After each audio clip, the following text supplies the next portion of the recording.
Et bonjour à toutes et tous. Bonjour monsieur le vice-recteur, bonjour monsieur le directeur.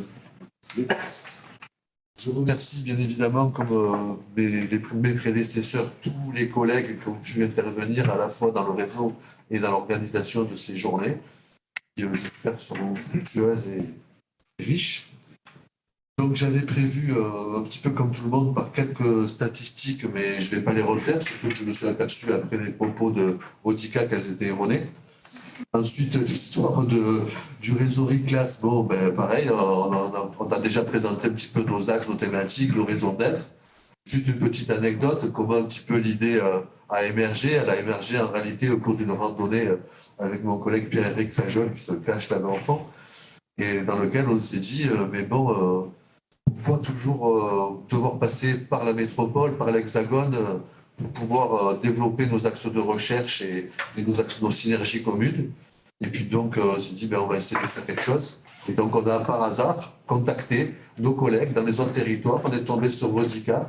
Hop, elle a été super ravie, super contente. Elle y pensait déjà avec Séverine en Nouvelle-Calédonie à cette époque-là. Et donc, tous les quatre, on s'est dit, ben, OK, allons-y, lançons le réseau. Et donc, comme ils ont déjà dit, ben, on est quand même assez, nous, épatés de la dynamique de notre réseau, parce qu'on ne croyait pas qu'en l'espace de juste une année, on allait donc arriver à un colloque, à plus d'une cinquantaine de membres, à des publications déjà. Et puis, on a mis donc en place des outils rapidement pour pouvoir échanger entre nous. Donc, notre site internet, avec Fabrice Tézan qui nous a rejoint très vite. Notre site internet donc, qui présente un petit peu ce réseau qui se veut coopératif, participatif, dans lequel donc on a sur la droite, vous avez déjà une petite répartition de notre implantation. On pensait que dans l'hémisphère sud, mais en fait on a aussi l'hémisphère nord. Donc on essaie de se distribuer. Donc aujourd'hui on a beaucoup de représentations des Outre-mer et un petit peu du nord de l'Europe, mais on a aussi pas mal de collègues qui viennent de l'Afrique subsaharienne dans le réseau, qui ne peuvent pas forcément tous être là. Voilà, on a mis en place une lettre de communication. C'est Séverine qui a pris le relais. On fait des téléséminaires de façon assez régulière, animés par Pierre-Éric, peut-être bientôt par une collègue qui nous a rejointe, Nadia Azrou, qui nous vient d'Algérie. D'ailleurs, il y a Eleda aussi qui nous a rejoint récemment pour coordonner avec nous ce réseau. Voilà, donc j'arrête cette histoire-là. Ensuite, donc j'avais prévu aussi de faire des statistiques donc erronées sur le réseau RICLAS. Voilà.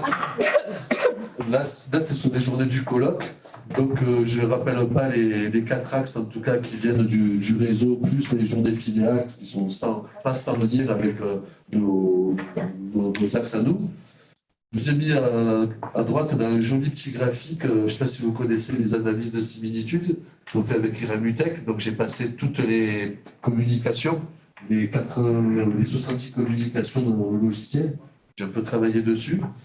Et ça fait apparaître un petit peu des unités discursives. Donc on voit la grande place qui est accordée aux langues, aux réflexions sur les langues. En termes de discipline, c'est la discipline prépondérante dans les communications. Mais on va trouver aussi d'autres disciplines, évidemment le français. Souvent les langues vernaculaires sont en dualité, en complémentarité avec le français. Mais on trouve aussi plus ponctuellement les maths. Moi je viens des mathématiques, je vais essayer de ne pas trop parler de mathématiques, mais quand même un peu. La philo, forcément, mais on a aussi de l'histoire géo, des sciences et techniques, du numérique. Voilà. Et dans ces communications, donc on présente beaucoup, bien évidemment, les sujets, c'est surtout beaucoup autour des pratiques enseignantes, des pratiques élèves ou des pratiques en formation. Mais il y a aussi tout un pôle recherche avec énormément de dispositifs qui sont présentés. Donc je vais en citer quelques-uns. Il faudra m'excuser si j'écorche un peu les acronymes. Et donc j'ai noté le C3 socle, le dispositif ESPAGL, le dispositif EMIL, le travail sur les morts, l'enseignement à distance, dispositif en mission réussite, POSI, FECOM, Polyfoc, TEC. Voilà. Donc beaucoup de recherche-action dans ces communications, mais aussi beaucoup de réflexions théoriques, avec une certaine diversité aussi des cadres théoriques employés. Alors en tête de tous les cadres théoriques, en plus c'est un des axes du colloque, c'est les effets de contexte développés par nos collègues de la Martinique et de la Guadeloupe. Donc les effets de contexte et les contextualisations didactiques. Mais il y a aussi des cadres théoriques qui sont issus de la didactologie, D'autres cadres théoriques qu'on vous présentera dans les diverses conférences EFCK, PCK, IPPC, avec des approches inclusives, plurielles, géographiques. Voilà, donc une grande diversité aussi dans ce qui a été présenté. Donc pour ma part, je suis plutôt dans les mathématiques, mais je vais essayer de ne pas parler que de mathématiques, mais quand même essayer de montrer un petit peu les liens, les impacts qu'il y a entre la culture, les langues et les apprentissages mathématiques. Et je vais bien évidemment sous-tendre tous mes propos de l'arrière-plan de là d'où je viens, ça s'entend à mon accent, de Mayotte donc. Et donc un contexte assez particulier, Mayotte, dans lequel donc je présenterai, mais dans lequel on a mis en place un dispositif aussi de formation initiale des enseignants, donc depuis 2017, qui est assez novateur et qui donc va sous-tendre ma présentation, puisque l'essentiel, puisque je vais montrer, projeter, ce sont des travaux d'étudiants. Voilà, mais bon, de temps en temps, quelques approches et réflexions théoriques. Voilà. Donc, pour vous mettre en situation du contexte mahorais, je vais vous proposer une courte vidéo qui a été montée, en espérant que ça marche, et qui présente bien, je pense, ces questions de convergence culturelle, sommes-nous sur des convergences ou d'autres phénomènes, d'acculturation, de déculturation.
Donc, je reste un petit peu. C'est donc l'histoire d'un petit garçon qui vient écouter une maman dans un parc, le premier parc de Mayotte. Hein, c'est tout en construction, Mayotte.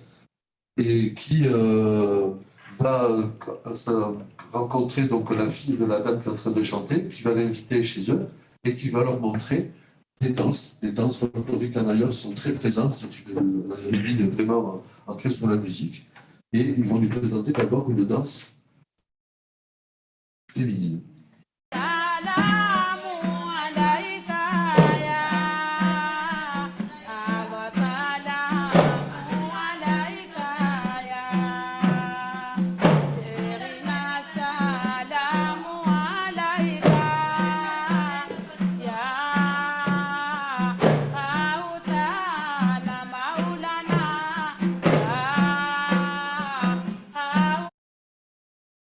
Je ne vais pas les faire durer très longtemps.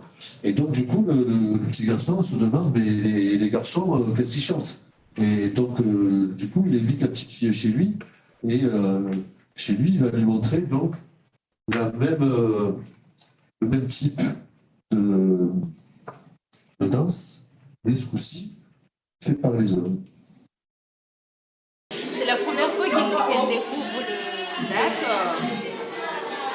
C'est bien ça, comme ça au moins chacun découvre la passion de l'autre. Donc la maman rentre dans une discussion sur les stéréotypes de genre à travers la danse. Alors les enfants, qu'est-ce que vous en pensez? Ça va un peu plus vite que la démarche. D'accord. Est-ce qu'il y a des similitudes, quelque chose qui se ressemble ou qu'est-ce qui change en fait pour toi dans tout ça? Il y en a qui sont allongés. Des fois, ils font la même geste qu'au départ. Voilà, donc en retour, le petit garçon invite une deuxième fois la petite fille, ce coup-ci à un anniversaire. C'est maintenant ton moment, happy birthday. Aujourd'hui c'est ton jour, happy birthday. Tout le monde à la maison, happy birthday. Bonnie, je te présente des amis d'hier. Le champagne coule en rivière. La maman se...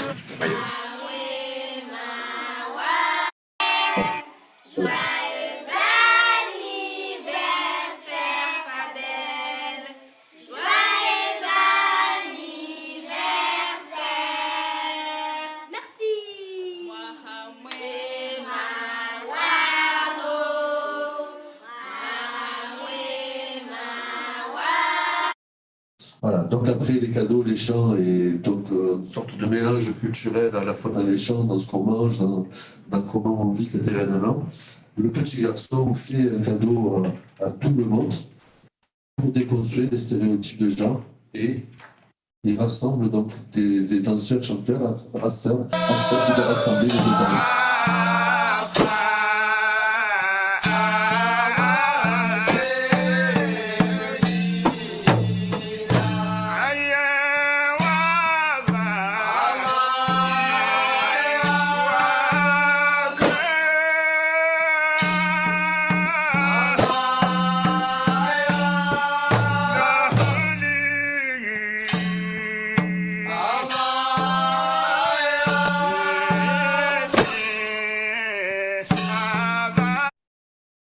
Voilà, donc des constructions d'une représentation que les Moussoubous, c'est comme ça qu'on appelle les Blancs à Mayotte, ont souvent des stéréotypes de genre et de la séparation entre hommes et femmes sur ce territoire-là qui en fait n'est pas tout à fait réel.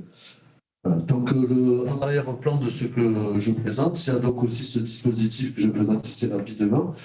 On a la chance à Mayotte de former nos enseignants au premier et second degré sur 2 années pleines, puisqu'on a un concours dérogatoire à Mayotte qui se fait en fin de licence 3 et qui ouvre donc un master 9, des master 9 sur 2 années complètes avec des enseignants qui sont dans des fonctionnaires stagiaires rémunérés sur un échelon 0. Et donc on a la chance de pouvoir développer pendant 2 années de master la formation initiale sans être phagocyté par les questions de concours. Et donc on a mis en place un dispositif qui s'appelle les œuvres coopératives, qui s'étalent donc sur les 4 semestres de la formation.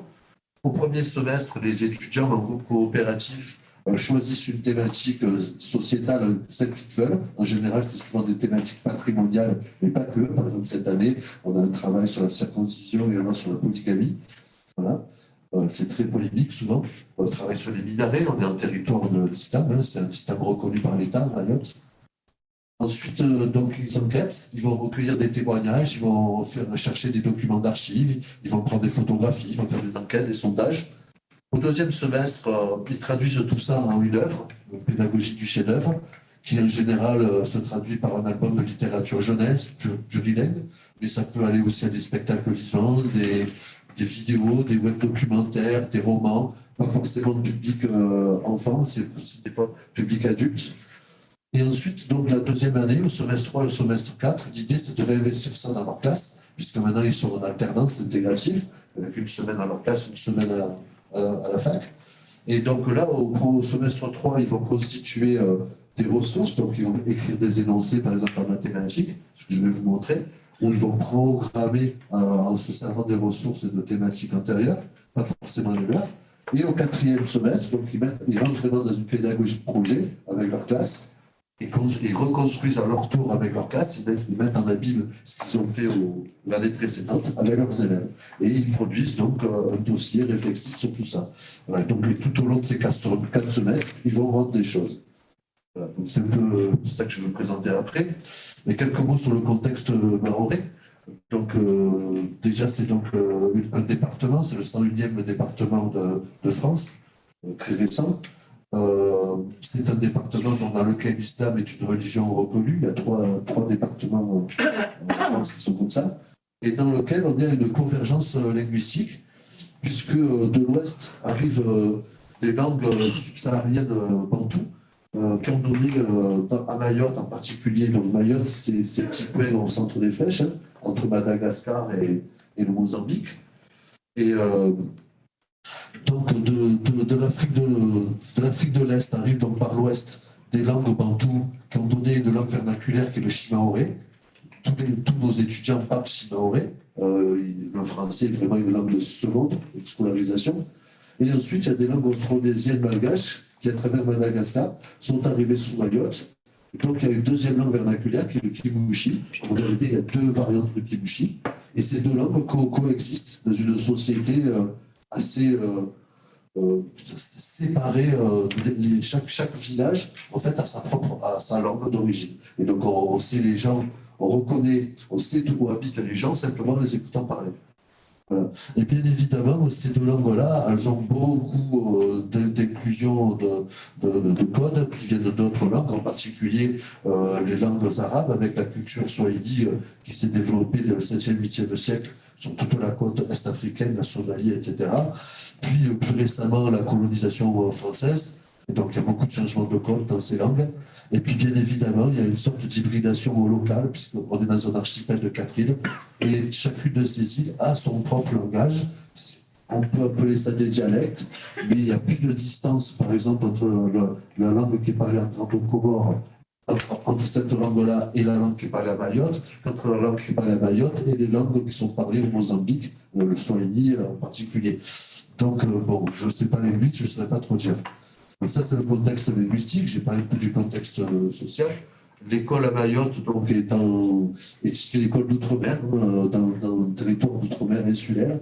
Donc avec un statut des langues qui, contrairement à vos territoires, est très différent, puisque les langues sont reconnues comme étant des langues régionales que depuis l'année passée, avec un institut des langues qui a été créé en début 2021 uniquement. C'est très récent. Les langues ont été interdites dans les classes pendant... Et ça fait qu'une dizaine d'années, c'est dans les deux derniers plans académiques qu'on est dans une inclusion linguistique à Mayotte. Donc c'est très récent. Et donc vous imaginez la déperdition de nos étudiants par rapport à leur propre langue. Et donc depuis une dizaine d'années, on a des politiques académiques très ouvertes qui prônent l'inclusion linguistique et culturelle. Voilà. Donc on a eu cette chance-là quand on est arrivé. Voilà. Ensuite, c'est aussi un territoire dans lequel l'école de la République coexiste avec les écoles islamiques. Tous nos élèves vont aux deux écoles tous les jours, les écoles coraniques, même le samedi et le dimanche.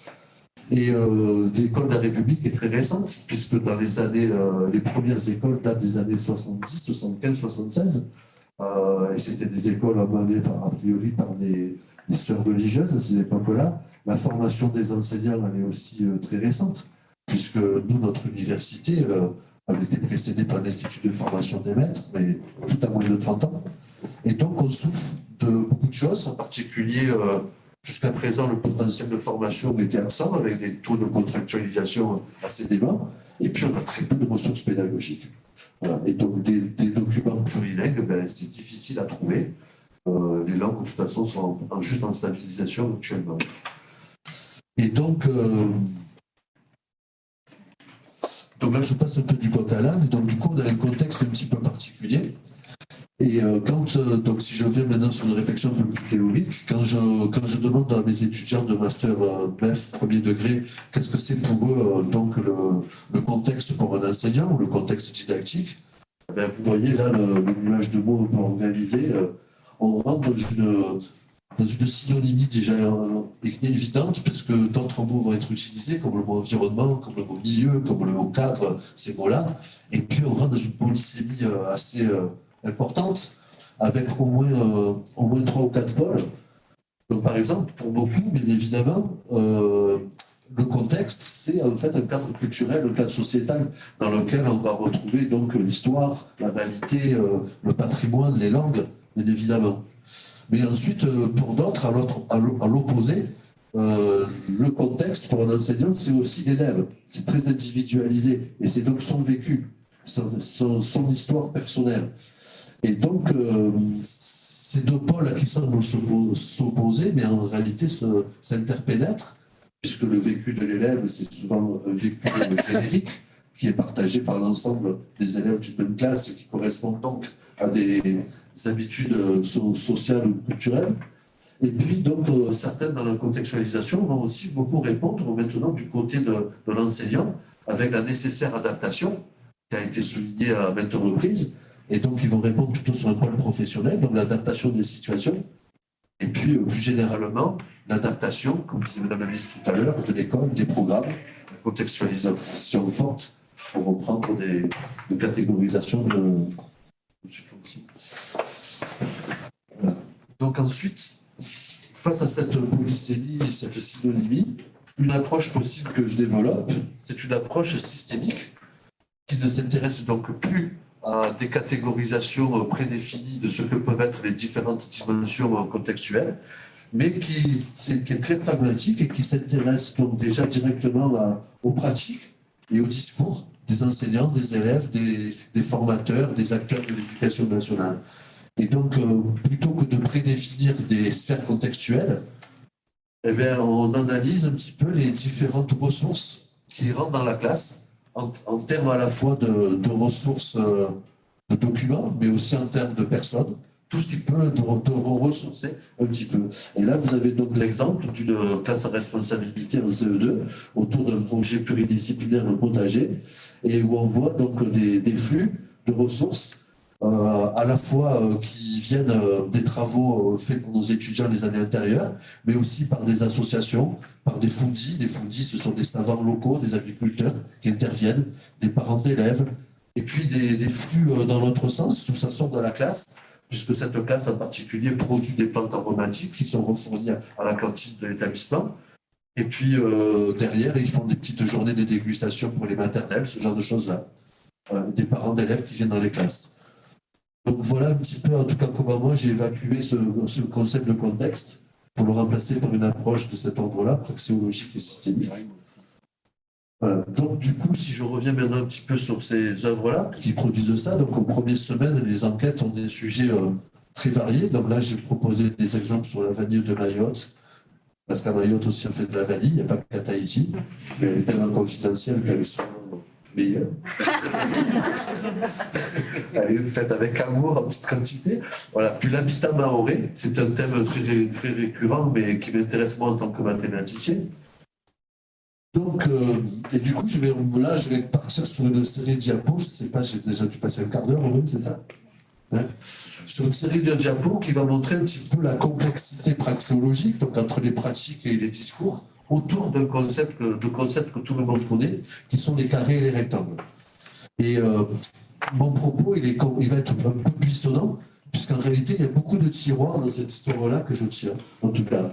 Et je commence par celui-là, qui est un test que je fais passer depuis au moins 30 ans à des étudiants du premier degré. Et en leur demandant combien de rectangles, là, vont me les donner. Le souci, c'est que quand on veut faire des maths à arriver au collège, on a besoin d'avoir compris que, conceptuellement, en mathématiques, les carrés sont des rectangles. Et des losanges aussi. Ces caractérisations du carré qui sont mathématiques sont nécessaires pour arriver à rentrer dans des démonstrations et ces schémas hypothético-déductifs qu'on développe au cycle 4. Le problème, c'est qu'en général, les élèves ne maîtrisent pas du tout et on commence à voir mathématiques, discipline d'échec, arriver au collège pour des raisons, entre autres, de cet ordre-là. Parce que quand on demande aux enseignants du premier degré en début de formation initiale, je parle des gens qui ne sont pas encore titulaires, bien évidemment, ils ne comptent pas les rectangles ils ne comptent pas les carrés parmi les rectangles. Et bien évidemment, quand les carrés sont dans des positions aussi prototypiques comme celui-là, la position du losange, ça y est, c'est plus un carré, lui, c'est devenu un losange. Voilà, ça pose beaucoup de problèmes. Là, vous avez des exemples donc d'exercices issus de manuels où on présente donc toujours systématiquement le carré, forme quadrilatère extrêmement remarquable, alors qu'à côté, quand on parle de triangle, on ne va pas dire que celui-là est isocèle, on ne va pas dire que celui-là est équilatéral. De toute façon, les capacités cognitives des apprenants à l'école maternelle, puisqu'on apprend le carré dès l'école maternelle, il va falloir attendre le cycle 2 pour le rectangle et le cycle 3 pour le losange. Donc, dès la maternelle, on insinue que le carré est spécifique, est à part des autres. Bon, pourtant, les capacités des enfants-là, se référer à Jean Piaget, ils sont incapables de voir la forme et des invariants de la forme. En particulier, son aire, sa surface, son étendue. Les enfants de cet âge-là, ils sont tout juste capables de voir que ces quadrilatères-là, ou ces polygones, ont des pointes. Et donc, ils vont redessiner des pointes. Et déjà, passer des pointes aux côtés à la maternelle, c'est déjà un enjeu fort. Or, on est en train de leur dire que plus tard, le rectangle qu'on voit, c'est pas... Le carré n'en fait pas partie, puisqu'il a été vu avant, il est plus spécifique. Et donc, on va parler des angles droits, par exemple, dans le carré. Mais le concept d'angle, même d'angle droit, beaucoup plus difficile à comprendre ou à développer une capacité cognitive pour le comprendre que les concepts de longueur, par exemple, et d'invariance des longueurs.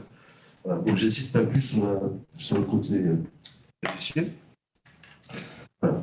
Et donc, moi, je me suis posé la question, du coup, est-ce qu'il y a des différences contextualisées des effets de contexte à Mayotte par rapport à ces apprentissages-là? Pourquoi? Parce que j'ai constaté que dans beaucoup de pays d'Afrique subsaharienne ou même à Madagascar, en réalité, il n'y a pas de mots pour désigner le carré ni les rectangles. Il y a des mots pour désigner en général l'ensemble des quadrilatères et ces discriminations n'existent pas. À Mayotte, quand je suis arrivé, j'ai cru que le lexique géométrique n'existait pas du tout. Donc, grâce à mes étudiants qui ont exhumé quelques documents dans les archives départementales, ils ont exhumé en particulier ce plan-là à gauche d'un habitat traditionnel, le Chamza, qui a complètement disparu. Et on a juste fait depuis 2 ans une réplique dans un village, une réplique en grandeur réelle.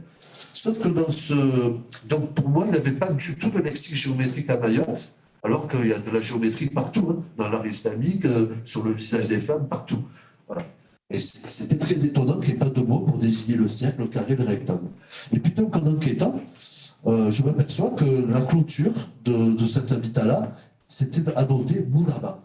Sauf que ça, c'est un mot d'origine arabe que je connaissais déjà un petit peu et qui veut dire carré en arabe.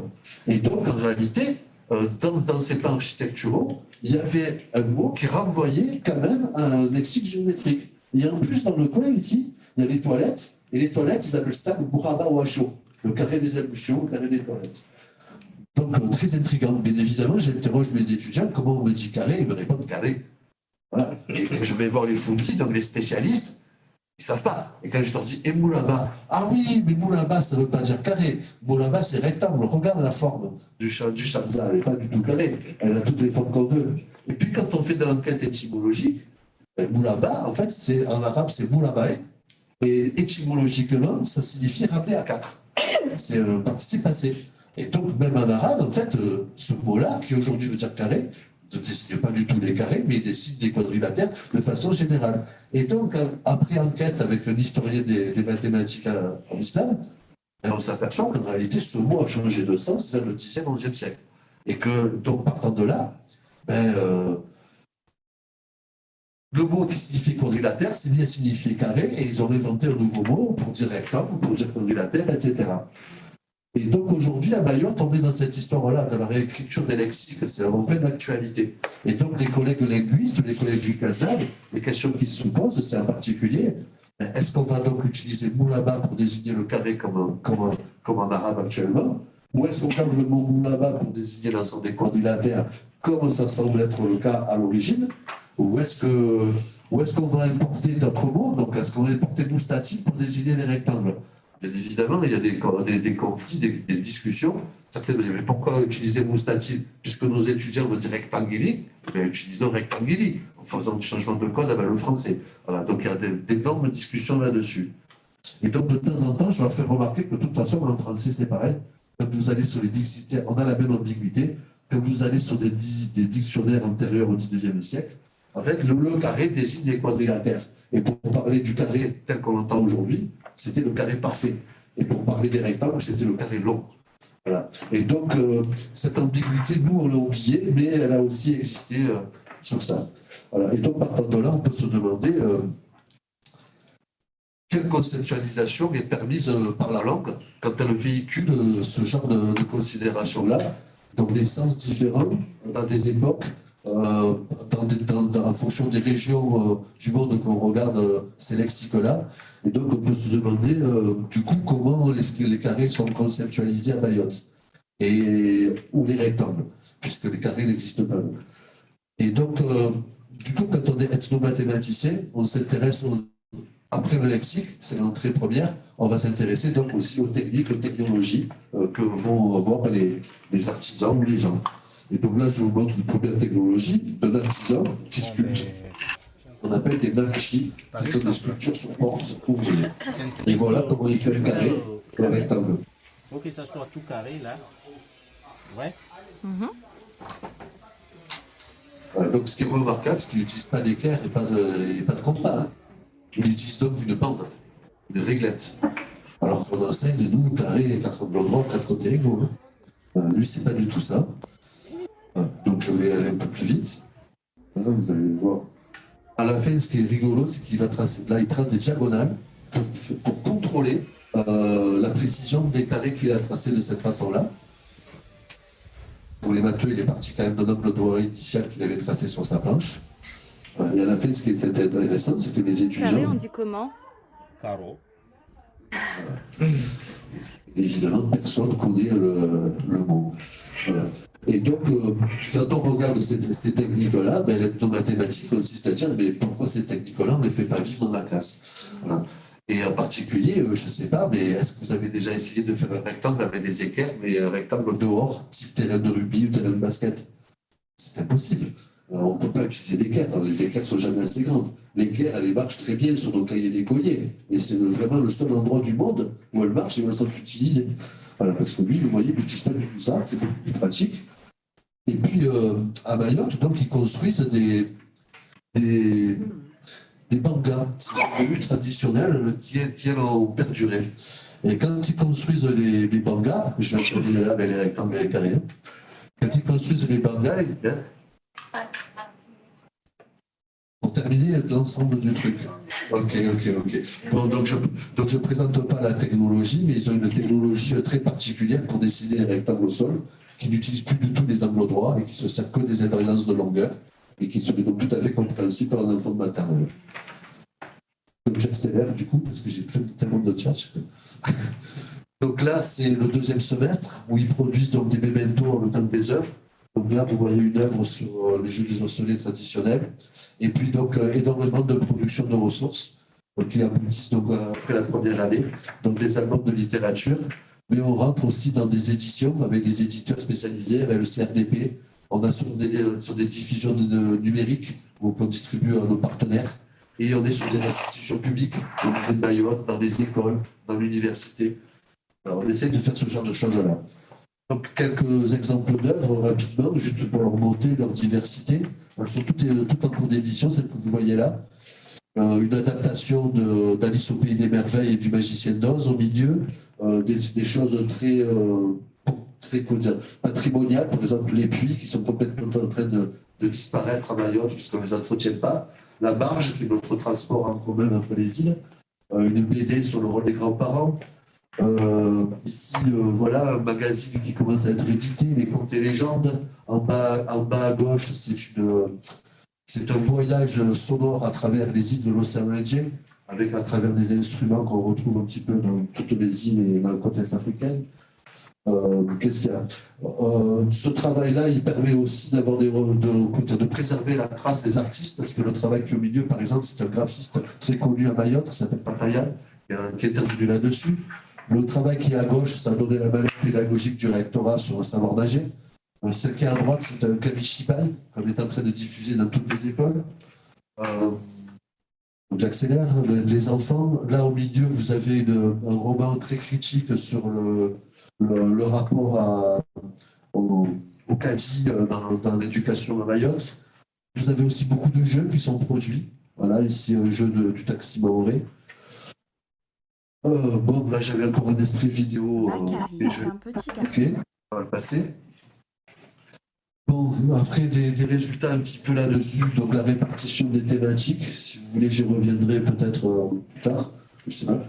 Donc qui montre en fait comment tous les éléments patrimoniaux, les différents éléments du patrimoine sont abordés et la prédominance du patrimoine culturel et matériel. À droite, c'est des graphiques qui détaillent. Donc là, c'est la synoptique des 2 dernières semaines, deux derniers semestres, ils mettent en œuvre dans leur classe.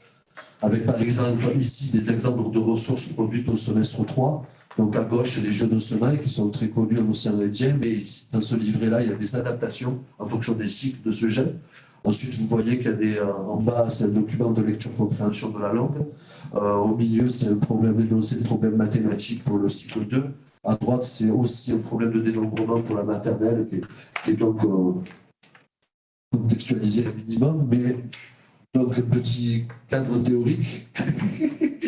C'est pas sûr d'avoir le temps. Voilà. Donc j'ai essayé d'approfondir à partir de ce travail des étudiants ce que nos collègues Delcroix et Forissier appelaient les degrés de contextualisation. Je me suis surtout intéressé à comment on contextualise les énoncés de problèmes, parce qu'on utilise des mots, adaptation en particulier. Et donc en haut, vous avez un énoncé brut qui vient donc de manuels scolaires, et dans lequel mes étudiants, par exemple, un m'a raconté qu'il avait passé un week-end à savoir ce que c'était le TGV, et puis après il a regardé où c'était Lyon, où c'était Montpellier, etc. Bon. Et donc, il y a un premier degré de contextualisation dans mon book que j'appelle la coloration, qui consiste simplement à se référer à la culture locale, et que certains appellent ça péjorativement de la folklorisation, sauf que cette coloration, elle enlève déjà des difficultés culturelles, et elle évite que les élèves perdent leur temps à comprendre l'énoncé indépendamment des mathématiques à l'intérieur. Et puis, ça enlève des difficultés culturelles, mais ça retourne aussi de motivation, parce qu'ils ont le sourire, les élèves, quand ils voient qu'on parle de eux. Voilà. Et donc ensuite, l'adaptation, moi je la définis comme ça, c'est là, ces énoncés que vous avez, les mathématiques, la coloration n'a rien changé en mathématiques, l'adaptation non plus, mais l'adaptation, elle a mis des données réelles, des données qui correspondent à la réalité de ce qui existe sur le terrain, et donc pour moi c'est ça l'adaptation, c'est tenir compte des valeurs, en tout cas en mathématiques, de la réalité. Et au niveau linguistique, donc au-delà des quelques mots colorants qui avaient été au début, eh bien on commence à rentrer un petit peu dans des expressions vernaculaires, comme ici le rallye alélé, qui correspondent à où il était une fois, mais en maoré, et qu'on introduit systématiquement dans les contes à Mayotte. Voilà. Et donc on commence à avoir un petit plurilinguisme qui apparaît. Et ce plurilinguisme, donc, il peut aller beaucoup plus loin dans ce que j'appelle l'inclusion, où maintenant, là, le plurilinguisme est clairement assumé avec des dialogues, et donc du vrai plurilinguisme, et en plus l'apparition de glossaires. Donc ça, au moins 60% des travaux de nos étudiants font apparaître des glossaires dans ce qu'ils rendent. Voilà, donc le plurilinguisme assumé. Et au niveau disciplinaire, ici au niveau des mathématiques, l'inclusion, elle est plus là juste pour faire des compétences mathématiques, elle rentre aussi dans une sorte de militance qui est que l'élément patrimonial est aussi un enjeu. Et donc ici, par exemple, les mathématiques sont mises au service de la description de l'artefact patrimonial, la pirogue en particulier.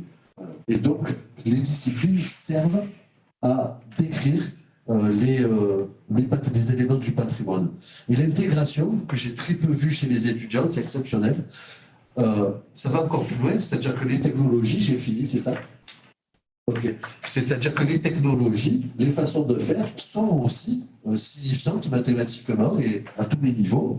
Et donc ici, ce qui est étudié, c'est la technique qu'utilise le sculpteur pour tailler sa pirogue. Voilà. C'est même plus...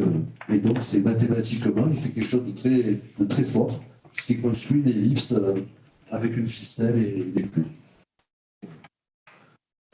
Voilà, donc ça c'est ensuite la suite de ce qui se passe après ces contextualisations pour les étudiants. Les contextualisations, elles commencent à être fortes parce qu'ils rentrent aussi dans la programmation de l'organisation annuelle.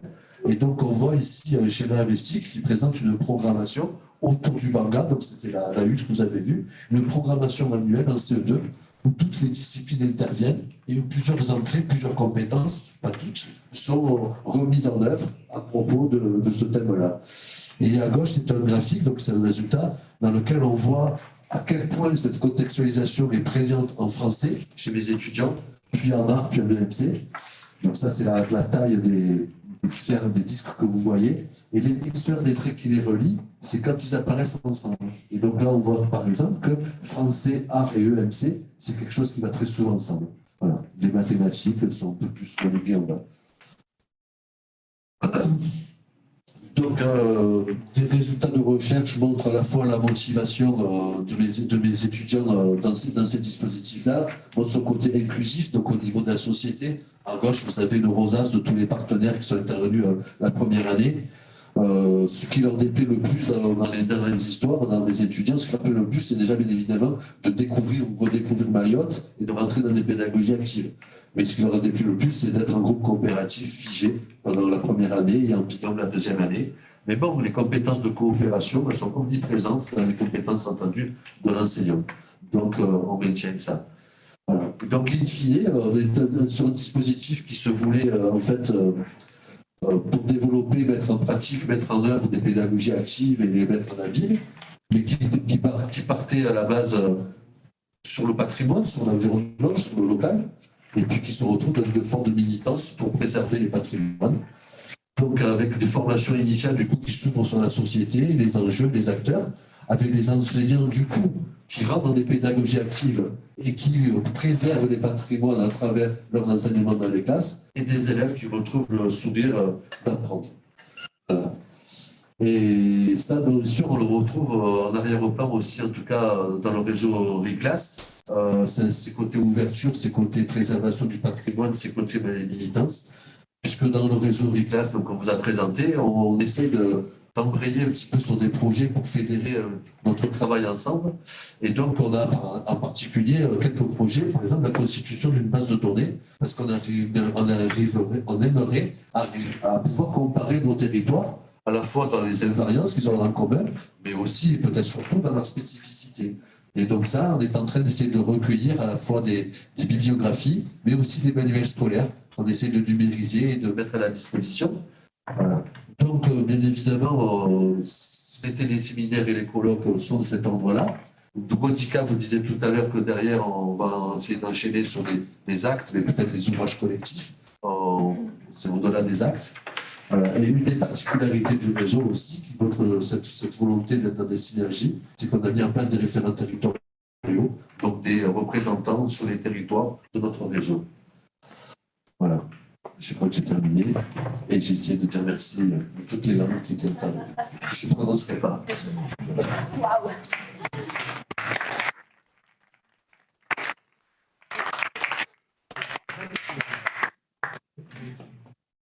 Je vais circuler avec le micro si vous avez des questions, puis tu répondras en criant. Ça va.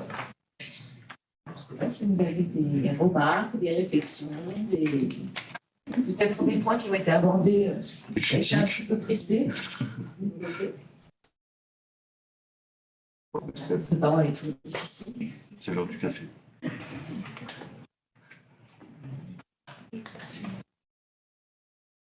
Merci pour ton exposé passionnant. Juste une petite question, ne connaissant pas les langues de Mayotte.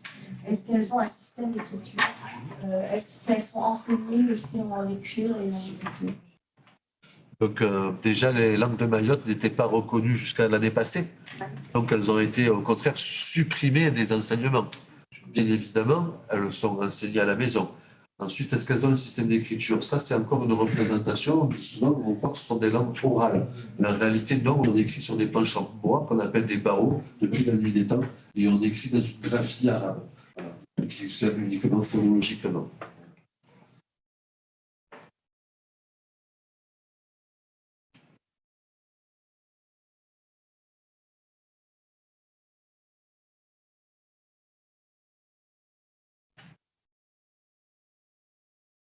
Bonjour, alors Thomas Forestier de l'Université des Antilles. Je tiens à vous remercier. C'est plus pas vraiment une question, c'est plus une réaction. Je voulais vous remercier. Ça m'a fait penser à l'enjeu que nous avons pour arriver à créer des typologies de contextualisation suffisamment précises pour arriver à des grilles qui permettraient aux enseignants d'évaluer les ressources pédagogiques vis-à-vis des différentes contextualisations que je vous remercie d'avoir.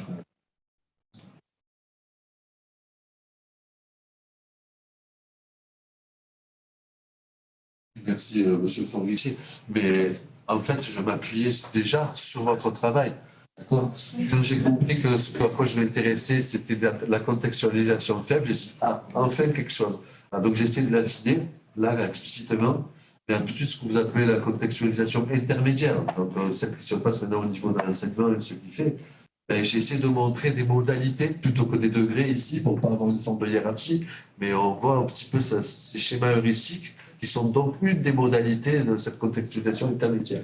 Ensuite, contextualisation forte, que Madame la Ministre tout à l'heure a fortement évoquée, qui se passe donc au niveau des noosphères ministérielles et éducatives. Moi, je pense que le dispositif qui est là, du coup, puisqu'il est institutionnalisé, relève aussi d'un degré de cotisation de fonds. Donc oui, en arrière-plan de mon travail, il y a le vôtre. Merci beaucoup à vous.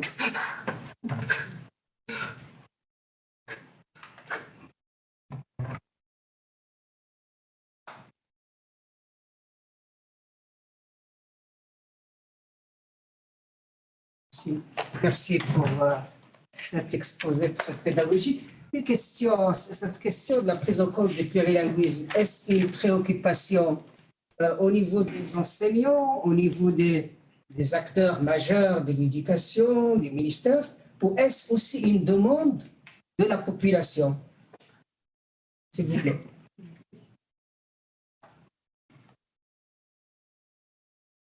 Merci pour vos questions. Mais en fait, les trois, monsieur, puisque voilà, en vérité, bien évidemment qu'au niveau ministériel ou simplement départemental, il y a des volontés politiques pour entrer dans des systèmes inclusifs. Encore une fois, la ministre tout à l'heure le disait clairement, explicitement, l'éducation nationale le permet sur nos territoires. Ensuite, bien évidemment qu'il y a aussi la volonté de la part de nos étudiants et des enseignants sur place, parce que imaginez ces enseignants qui rentrent dans des classes, déjà quand ils ne sont pas mahorais, ils sont perdus, parce qu'ils ont face à eux des élèves qui ne parlent pas le français. D'accord, les locuteurs du français, en CE2, il faut les chercher, encore. Je ne parle même pas de la maternelle. Voilà. Mais les mahorais eux-mêmes, qui de toute façon, on n'arrive plus à expliquer dans leur propre langue, avec leurs propres élèves, plus cette hybridation qui est très locale à l'archipel des Comores. Donc ces deux-là, et puis c'est fortement identitaire. Bien évidemment qu'à Mayotte, il y a une revendication identitaire autour du plurilinguisme, du pluriculturalisme et de l'inclusion et voire de l'intégration de ces spécificités culturelles. C'est très fort. Et je pense que c'est vrai dans tous les territoires, je suppose.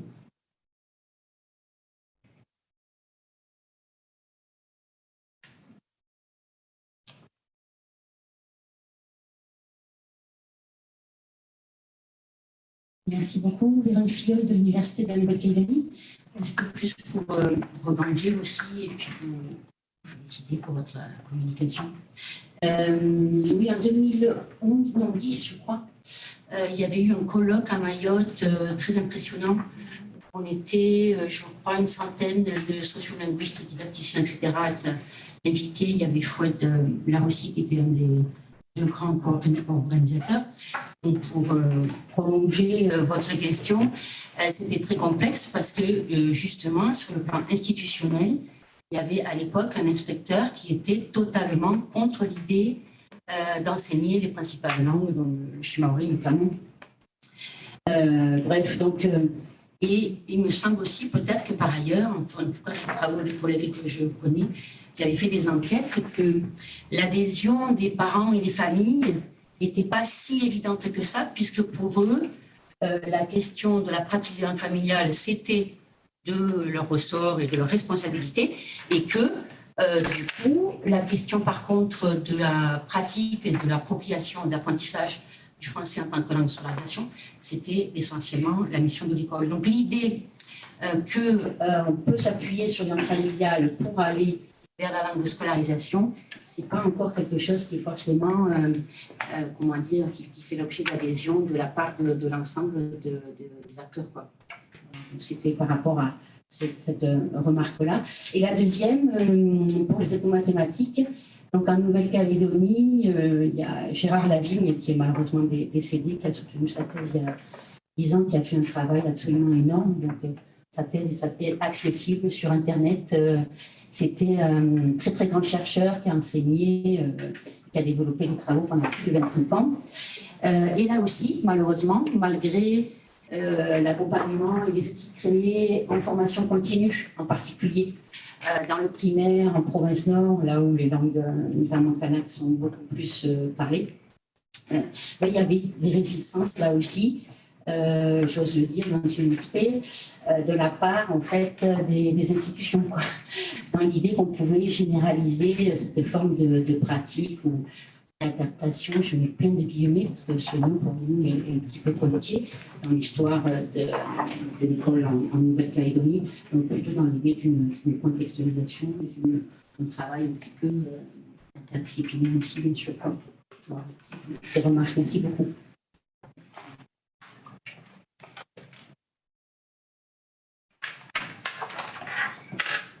Merci beaucoup Jean-Jacques, Pierre-Éric Fajol, donc de La Réunion. Bravo pour effectivement ce panorama que tu as proposé qui est assez large. C'est quand même gagnant de pouvoir le faire sur des domaines qu'on ne maîtrise pas forcément tous, mais finalement on a une vue d'ensemble assez intéressante. Moi j'aimerais surtout m'intéresser à un des points que tu as développé, c'est sur le phénomène de patrimonialisation que tu évoques à travers des pratiques éducatives ou d'enseignement liées justement à cette procédure que tu proposes. Et je m'interroge beaucoup notamment sur Mayotte, sur un petit peu ce qu'on appelle en anglais, que je traduis en français, pardon, l'invention des traditions. C'est-à-dire cette idée que finalement, on réinvente un passé qui n'est pas forcément un passé qui a été vivant, qui a existé réellement, et quelle est la part justement de cette invention dans les pratiques que tu as pu observer.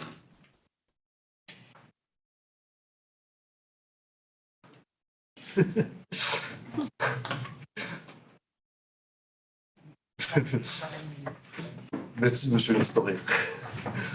Franchement, je ne sais pas vraiment répondre à cette question. Comment moi, à l'automne, je peux évaluer la véridicité de ce qui est rapporté, redécouvert, exhumé par les étudiants. Voilà, moi, je sais simplement, après, je peux éventuellement juger de leurs sources. Et quand ils vont interroger des Fudji, donc les savants locaux, les ancêtres, les anciens plutôt, je peux pas mettre en... Ce soir, ça reste des témoignages. Est-ce que derrière, il y a une réinvention du patrimoine, je saurais pas vraiment le dire. J'imagine que oui, mais le mesurer, je ne sais pas. Voilà. Ensuite, moi, ce que je trouve que ce qui est le plus important, c'est plutôt que c'est pas grave, quoi, qu'il y ait peut-être une forme de transformation de ces patrimoines, par exemple dans les traditions orales. Parce qu'en fait, pour moi, le fait majeur, c'est que c'est en train de disparaître, quoi. Plutôt, même la langue est en train de disparaître. Donc, bon,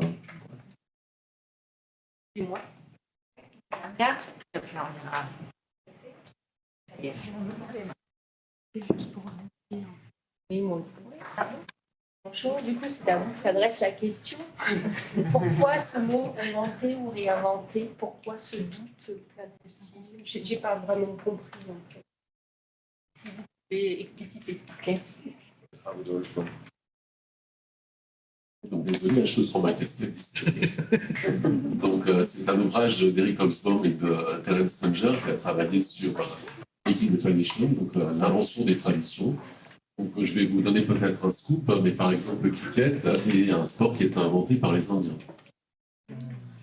Donc, c'est la Coupe du monde de cricket est une manifestation sportive qui est d'une ampleur incroyable lorsque l'on est à Delhi et que la Coupe du monde se passe là-bas, et les Indiens sont persuadés d'avoir inventé le cricket. En allant chercher dans une base patrimoniale et culturelle un certain nombre d'éléments liés notamment à les origines hindouistes, etc., pour justifier de cette appropriation culturelle. Et donc cet exemple que nous montre notamment Terence Stranger, moi je l'ai croisé plusieurs fois à La Réunion, où en fait un certain nombre de traditions ne sont pas véritablement des traditions qui étaient pratiquées auparavant, qui n'étaient pas dans le champ dans les savoirs sociaux de référence, pour reprendre un terme plus approprié, et qui aujourd'hui ont été stabilisés dans une culture, on va dire, un peu cristallisée. C'est un petit peu dans ce sens-là. Et pour Mayotte, je pense que le grand danger est peut-être là, si je peux me permettre un point de vue, c'est un territoire que je connais plutôt bien, mais un peu annexe, quoi. C'est qu'en fait, il y a la mise en œuvre en quelque sorte d'une assimilation, d'une adaptation et d'une assimilation en même temps assez à marche forcée, on va dire depuis une dizaine ou une quinzaine d'années, a abouti justement à une urgence de retrouver un patrimoine et dans le même temps de transformer ce patrimoine en le cristallisant sur quelque chose qui n'existait pas forcément auparavant. C'est à la fois quelque chose de nécessaire, mais je pense qu'il faut également mesurer les dangers dans les transformations qui sont. Voilà.